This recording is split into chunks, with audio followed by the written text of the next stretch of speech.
Hey you witches, it's Taya and Luna hanging out for another video. I thought we'd come back to sitting beside my bed like I used to do. I used to sit here because there's like a window here, like it's like a corner and there's windows, so it's bright, and I didn't have a ring light, and I have a ring light now, but I don't know, I just felt like doing this, what I'm gonna do here, it just, I don't know, needed a little bit of a personal touch. I just wanted to go somewhere where I was a little more comfortable. So in the spirit of Get to Know You November, if you saw my last video, was the hashtag More Than a Witch. I am going to work on, for the next few videos here, the 77 questions. And I was kind of clued into this watching Dylan, and Dylan's channel is awesome. I will tag his channel below. And of course, I didn't write it down. I'm sorry, Dylan. I don't remember the second half of your title of your channel name. But yeah, it's a great little channel, and they're still growing and building. And yeah, I just thought it was a really cool tag. It's from way back in the day, apparently, and has just sort of been recently resurrected. So I went and pulled all the questions. It's 77 questions. We're not going to do all 77 questions today. I figure this is probably about 4 videos where we'll do about 20 questions a video. But yeah, I thought that was kind of interesting. It goes kind of in depth. It's a little Wiccan focused, but it's all sort of just chatting about the craft, and I just thought it would be a fun way to sort of, work on our Get to Know You November. The other thing I'm doing in November, of course, is also the hashtag Neopagan November hashtag challenge. It's a daily post, which I'm doing in shorts.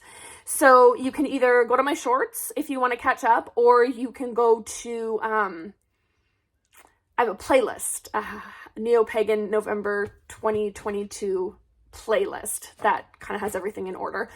I thought, yeah, I'd add in the extra challenge of not just doing every day there's like a word prompt to work with. I would do not just the word prompt, but have to do it in 60 seconds.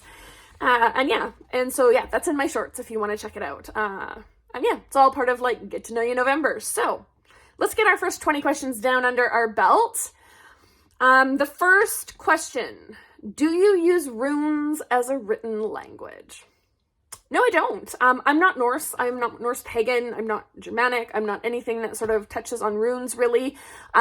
Predominantly, I am Scottish and Celtic in my practice. So I do use the Ogham, Ogham. They're like, some people call them the tree runes. I do use that in my practice as a written language, like especially in like my spell work and such, but not runes, no. Number 2. Do you feel you have natural gifts such as premonitions, hearing spirits, etc.? And if so, do you think this is what led you to this path? I mean, I've definitely had dream premonitions where like literally I'll have a dream and like wake up in a start and it was so realistic. And then months or even years later, something like it actually happens in my life and I go, oh my God, I had this dream. I've definitely had that happen quite a number of times. I don't hear spirits. I do have, like, what would you call it? Clairsentience. So, very similar to like clairaudience. Like, I just know. Lots of times I just know. And like when it comes for me in spirit communication, I do tend to just like the answer just pops in my head. Like I just know. Like I'll ask a question and it pops in my head and I just know. Did that lead me to witchcraft? I don't know. A lot of that stuff, I mean, I've had that, like, even when I was a kid, when I was in high school. I don't know that that's what led me to witchcraft. Maybe it made me a little attuned to the vibe of witchcraft, if you will. Yeah. Question number 3, what deity do you work with, if any, and why? So, I don't really, that's kind of a loaded question. I do work with, I suppose I work with deities. I don't worship. I don't know. Predominantly I work with Gaia and Cernunnos. In their guise as the Witch Mother and the Witch Father. I work with the devil himself, again, as one of the guises of the Witch Father. So I guess you could say that, yeah, I work with deity, but yeah, I work with them more as like as spirits. To me, they're more like just really big spirits. I don't really see, I see like spirits as like a continuum with all these different sort of listings along it, from little teeny tiny like land spirits, like the spirit of the dandelion in my backyard, all the way up to something like Gaia, the, you know, supreme mother of us all, if you will. All right, so number 4, have you always worked with the same deity? No. Yes and no. Gaia, yeah, I have pretty much the whole time I've been a witch, since I was about 19. She's kind of been in and out of my practice. Cernunnos, no, that was a lot more, that kind of came about in 2018 when I was just kind of coming out of a lapse and getting back into my practice. And I was looking to work with more masculine deity, with, right, trying to find a bit more of a balance in my practice. Question number 5, do you use any personal items in your practice, like blood, semen, tears, urine, etc.? So kind of like, do I use any tag locks? I definitely use blood in my practice. With my personal work, if I'm doing work that calls for blood, like I do have like a blessing consecrating ritual I do that calls for blood. If it's a tool for myself, I will use my blood to tie it to me. If it's a tool for group use, like I do work with a study group, then I use, I put rusty nails in water, in salted water. So it's salty iron water that I use as a blood substitute when I'm blessing and consecrating anything for like group use, right? I don't want it tied to me specifically. So, but yeah, I do use personal items. Semen, well, my body doesn't make that. Tears, I have never. Urine, I haven't, but I totally would. I'm just waiting for the right moment. Number 6, do you do past life readings, or have you ever had one done? Who were you, and how did you die? Okay, no, that's not my type. That's kind of a little new agey for me. I'll be honest, I think in my past life, I was some peasant lady. Right? I wasn't like Cleopatra in a previous life. We can't all be famous people. I think that I was just normal, everyday, grinding to get through life type of people in my past life. Question 7. What is your favorite tool? Oh, I meant to bring it with me. Oh, I forgot to bring all my props. Oh, well. It is my athame. It's funny, I don't use it a lot. I wear it ritually. It is there if I need it for, you know, cutting energy or banishing anything. I don't really tend to use it very much. But it is an old sword. So if you go to my playlist, my favorite tools playlist, it's in there if you want to see it. It is actually an old sword that has seen battle, and it was cut down to make like more of a dagger, but it has this like ornate handle on it. It's the coolest. So yeah, definitely my athame. What is a song or type of music that gets you in a witchy mood? I like that question. Okay, couple of folk songs. One is called The Witch is Real. Just look up Witches Real, WITCHES, Witches Real, on like anywhere, and like tons of folk groups do it. And then another one is by a lady named Faye Heald, like field, but healed, Faye Heald, called Hare's Spell. Or Hare Spell, sorry, Hare, Hare Spell. And she took the Isabel Gowdy, I will go into a hare, her chant, her charm, and put it to music. It's really, really cool. So those two are kind of like folksy music things that make me feel witchy. But the song that makes me feel witchy is called Son of the Dust by Black Casino and the Ghost. Yeah. It was the theme song to probably my favorite TV series ever. But yeah, Son of the Dust by Black Casino and the Ghost. Definitely put you down to feeling witchy. Where's the most magical place you've ever been? Honestly, I mean, the biggest answer is just nature. I feel witchy when I'm out in nature. But I will give you a different example. I used to have a family member that lived in Bermuda. And they have I can't remember what they're called. They're these big rings, like they're big circle gates, moon gates. They have moon gates. And it's like this, they stack the bricks up up, and then there's like a keystone at the top, and it makes them, and there's like some folklore that goes around them, and that was, I swear, every time we saw a moon gate, I was like, take my picture in it, and I had to go walk through it, and I was like, oh, like it felt like a portal to another world. Those were really cool. The moon gates in Bermuda definitely made me super magical. Question 10. What animal is your familiar, if any? So, okay, if we're talking about corporeal familiars, like in-life familiar, like pets, you're looking at it right there. If we are talking about like actual like craft familiars, as in familiar spirits, it is another big black dog. And question 11 leads into question 11. If you have a familiar, did you choose them or did they choose you? So for my spirit familiar, we chose each other. It's actually my pup previous to Luna. The first time I ever traveled to the other world, she was there waiting for me, and she is my guide, my protector, and my ride. So yeah, so we kind of chose each other. Question 12. What in the craft are you best at? Like tarot spells, rituals, etc. I think for me, it's adapting spells. I feel confident like writing spells from scratch, but like typically when I write a spell from scratch, I find other spells and then I adapt them. I add to them, I change things up, I make it mine, I'll write an incantation, you know what I mean? I'll really flesh it out and get into some like crazy good detail. And I mean, that's just something I'm good at. I'm good at writing spells. And what in the craft, number 13, what in the craft would you say you are weaker at? Divination. I love reading tarot, playing with my pendulum. I think it's cool, but I don't know. Part of me is like, I don't know. It's the interpretation. Pendulum's not hard as yes or no, but like even tarot cards, when you read the cards, it's like, there's so many different ways you can sort of string 3 cards together into a sentence. So I kind of struggle sometimes. Like, am I getting the right message?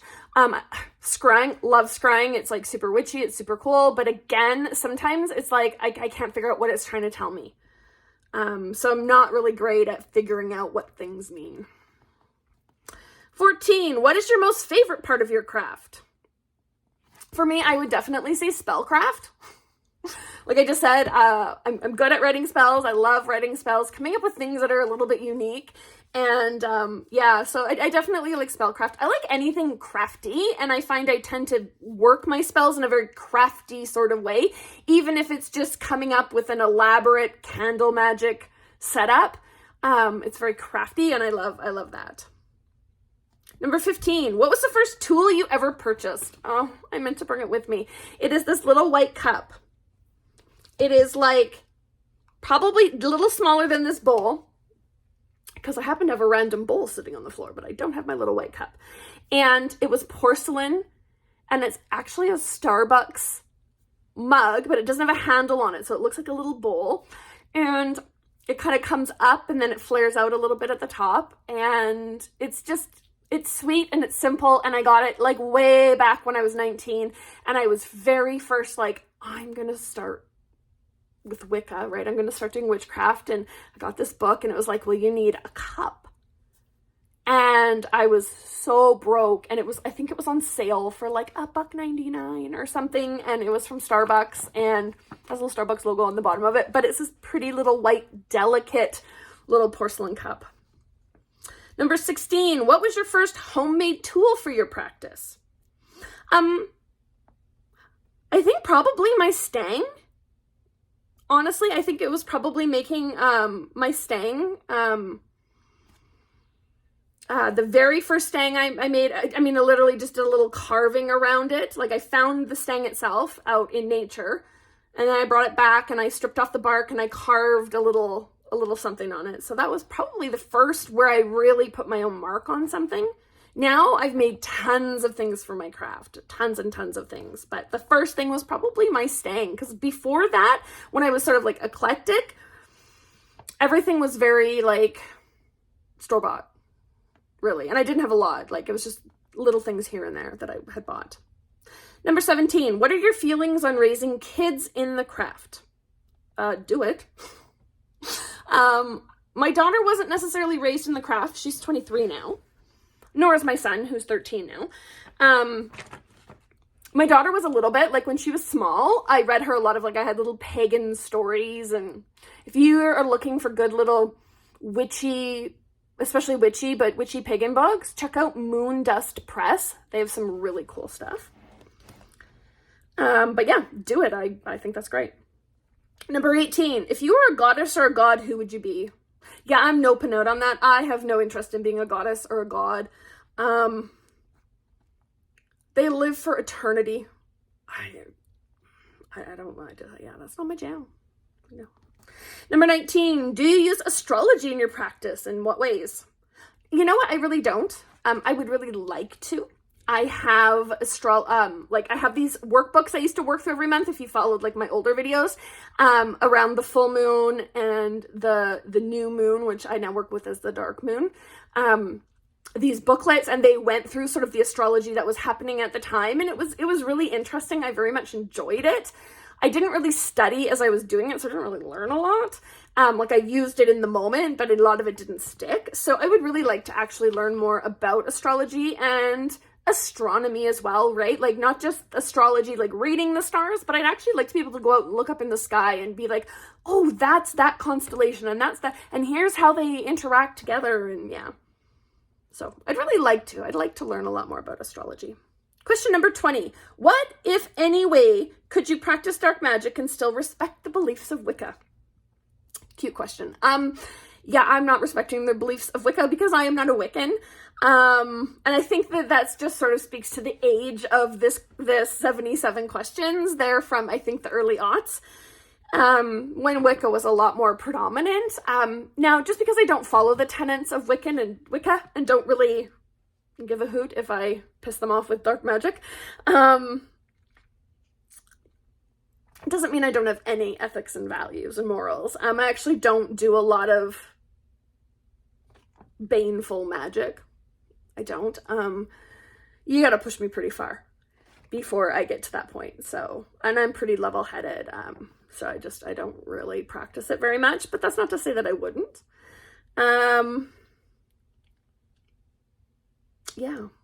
Yeah, I don't know. I don't really know how to answer that question other than just to say that I'm not concerned about, I mean, I don't want to disrespect Wicca, but I'm also like, they don't set my moral compass for me. So, but I do have a moral compass that I follow. So I guess the way that I keep it ethical is by, I have a process that I go through.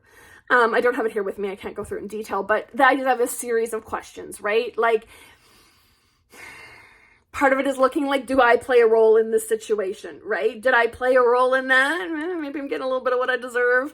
Do I understand where the other person is coming from, right? Is this like a trauma response on their part? In which case, you know, maybe I need to just cut them a bit of slack. Like, it's not cool what they did to me, but maybe if I can understand where it comes from, it takes a bit of the sting out of it, and maybe I don't need to like resort to baneful magic. Just a series of questions like that. You know, have all the mundane steps been taken to remedy this? Like, you know, I don't know, my friend's husband has beaten her black and blue. I mean, has she made a report with the cops? Does she have like social support someplace? Is she making efforts to get out of that situation? Yes, yes, and yes. Okay. And it's still, you know, it's still going on. Nothing's being addressed. Then maybe I need to, you know, at her request, maybe I need to step in and do something. I don't know. But that idea that there's sort of like steps that I go through, I do have them written down on like a page of like an ethical report that I had to do. And I have used it. I have had situations where I've sat down and been like, I'm not cool with that. I'm gonna hex a bitch. And then I went through my checklist, and in both situations I went, oh, okay, maybe I won't. So yeah, it's not that I don't have ethics. That's how I keep it ethical. I give myself a cooling off period, and then I have a list of questions that I go through. All right.